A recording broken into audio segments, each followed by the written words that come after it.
Good morning, students. Now we start with the theorem that n and n dash be non-linear space and T from n to n dash be a linear transformation. Now put A is equal to supremum of norm Tx where x belongs to n and norm x equal to 1. And put B is equal to supremum of norm Tx divided by norm x where x belongs to n and x is not equal to 0. C को हमने define किया infimum of K where norm Tx less than equal to K norm x for all x belongs to n. Prove हमने क्या करना है norm T is equal to A equal to B equal to C and norm T x is less than equal to norm T norm X. हमें given क्या है इसमें N और N dash दो नॉर्म लीनियर स्पेस है, T N से N dash तक हमारा बाउंडेड लीनियर ट्रांसफॉर्मेशन है। हमने ए बी सी को ये डिफाइन कर दिया। अब हमने क्या प्रूव करना है कि ए बी सी इक्वल है आपस में और किसके इक्वल है नॉर्म टी के इक्वल है और नॉर्म टी एक्स जो है वो less than equal to norm T norm X है। नाउ डिफाइन किया हमने नॉर्म टी हमने डिफाइन किया नॉर्म टी क्या डिफाइन किया supremum of norm T X where x belonging to n and norm x less than equal to 1. ठीक है। Now let us show norm t is less than equal to c less than equal to b less than equal to a less than equal to norm t। अगर हम ये prove कर देते हैं तो यहाँ से हमारे पास क्या आ जाएगा, देखो यहाँ से norm t c से लेस, c जो है less than equal to b है, b less than equal to a है और a फर्दर किसके लेस देन इक्वल टू है t के। तो यहाँ से हमारे क्या हो जाएंगे, ये सारे ही क्या हो जाएंगे आपस में इक्वल हो जाएंगे। Since T is bounded linear transformation, so by definition, there exists a real number k greater than equal to 0 such that norm Tx is less than equal to k norm x for all x belongs to n. And norm T is equal to supremum of norm Tx where x belongs to n, norm x less than equal to 1. Now this is less than equal to norm Tx क्या है हमारा less than equal to k norm x, किससे, क्योंकि T हमारा bounded linear transformation है। Now this is equal to k supremum of norm x where x belongs to n, norm x less than equal to 1. This implies norm t is less than equal to k क्योंकि supremum हमारा क्या आएगा 1 for all k such that norm tx less than equal to k norm x. Okay, now this implies norm t is less than equal to हर के से less चल रहा है तो इसका मतलब उनके इन्फीमम से भी लेस होगा, less than equal to infimum of this, और उनका इन्फीमम जो है यही क्या था, हमने क्या डिफाइन किया था ऊपर सी से डिनोट किया था, तो norm T is less than equal to C. Now by definition of B, B की डेफिनेशन से बी हमने सुप्रीमम डिफाइन किया था ना इसका, तो means B is greater than equal to norm T X by norm x for all x belonging to N where X is not equal to 0. Now this implies norm T x is greater less than equal to B norm x for all x belonging to n. Now this implies B belongs to this set K where norm Tx less than equal to K norm x for all x belongs to n. This implies C is less than equal to B. Now by definition B क्या था हमारे पास supremum of norm Tx by norm x where x belongs to n and x is not equal to 0.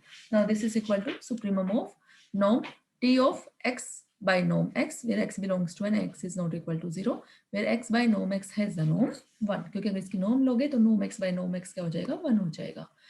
और a क्या था supremum of norm of ty where y belonging to n and norm y is equal to 1.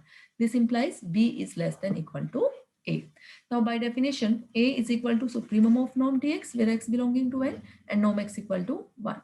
This is less than equal to supremum of norm tx where x belonging to n and norm x is less than equal to 1. ठीक है।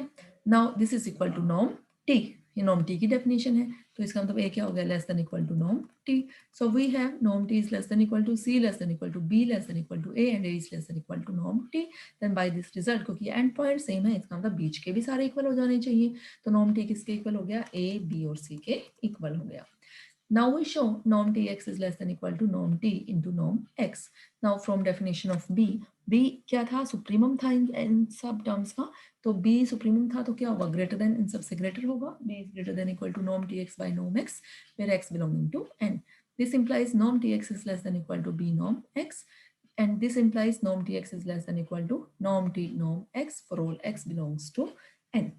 ठीक है, क्यों, क्योंकि b किसके equal हो चुका था, नॉर्म t के इक्वल हो चुका था, तो b की वैल्यू हमने नॉर्म t इसमें पुट कर दी, हेंस रिजल्ट इसमें हमें यही प्रूव करना था। ठीक है, नेक्स्ट थ्योरम है late n and n dash be the norm linear space and t from n to n dash be a continuous या फिर we can say bounded linear transformation, then norm t is equal to supremum of norm tx where norm x less than equal to 1 if n is non-zero space, then norm t is equal to supremum of norm tx where norm x equal to 1, norm tx less than equal to norm t norm x for all x belonging to n. If m is a non-negative, that is if m is greater than equal to 0, then norm tx is less than equal to m norm x for all x belonging to n, then norm t is less than equal to m. ठीक है, अगर n और n dash दोनों linear space हैं और t n से n dash तक continuous या बाउंडेड लीनियर ट्रांसफॉर्मेशन है, तो हमें क्या प्रूव करना है, हमें ये चारों इक्वेशंस जो है वो प्रूव करनी है, चारों कंडीशंस की।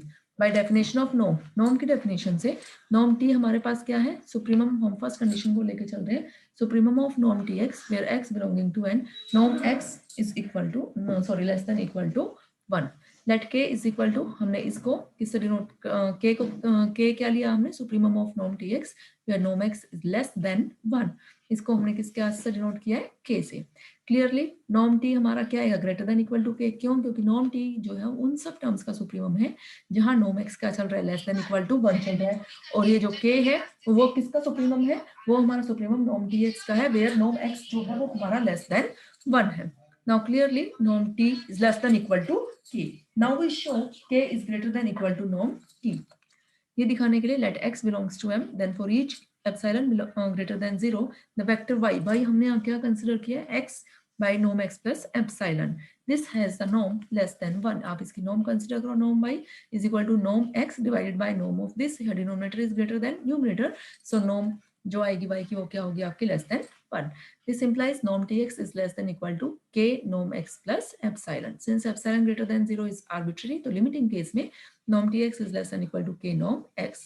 Now taking supremum over all those x belonging to n for which norm x is less than equal to 1, then we get norm t is less than equal to k.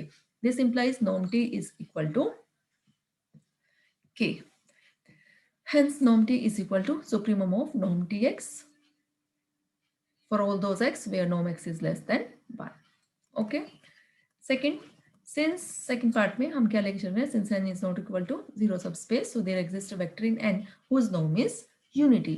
भी non zero है तो कुछ ना कोई उसमें ऐसा vector तो है ही जिसका नॉर्म क्या हो सकता है, 1 हो सकता है, और वो वेक्टर हमने यहाँ क्या कंसिडर किया, जैसे आप कोई भी वेक्टर है से x तो आप ले सकते हो, x by norm x, y है तो y बाई नॉर्म y, तो उस वेक्टर का जो नॉर्म आप कंसिडर करोगे तो वो क्या आ जाएगा, हमारा 1 हो जाएगा। Let k is equal to supremum of norm tx where norm x is equal to 1. So by definition, norm t is equal to supremum of norm tx where norm x less than equal to 1. Clearly, k is less than equal to norm t. Now we prove norm t is less than equal to k. Let x belonging to n where x is not equal to 0 and define y. y हम क्या define कर रहे हैं, x by norm x, तो norm y क्या हो जाएगा हमारा 1. Therefore, k क्या हो जाएगा, greater than equal to norm of ty. y की हम वैल्यू रख रहे हैं x by norm x. Norm x जो जब हम टी को अप्लाई करेंगे तो एक्स तो वेक्टर है, लेकिन नॉर्म एक्स तो आपका क्या आ चुका है, स्केलर क्वांटिटी है, तो 1 बाय नॉर्म एक्स आपका बाहर आ गया। मीन्स वैसे तो इसका मोड आना चाहिए था, लेकिन ये इटसेल्फ जो है ये नॉर्म के अंदर है तो पॉजिटिव टर्म है, तो यहाँ हम मोड इस पे नहीं लगा रहे हैं, तो क्या आ गया, नॉर्म ऑफ टी एक्स। तो यहाँ से हमारे पास आ गया norm T x is less than equal to k norm x for all x belonging to N. Now taking supremum over all those x belonging to N for which norm x less than equal to 1, तो from here we get, ये left side में जब हम supremum लेंगे तो किसकी definition बन जाएगी, नॉर्म टी की, और राइट साइड पे क्या बन जाएगा, K, means norm T is less than equal to K, तो means this implies norm T is equal to के।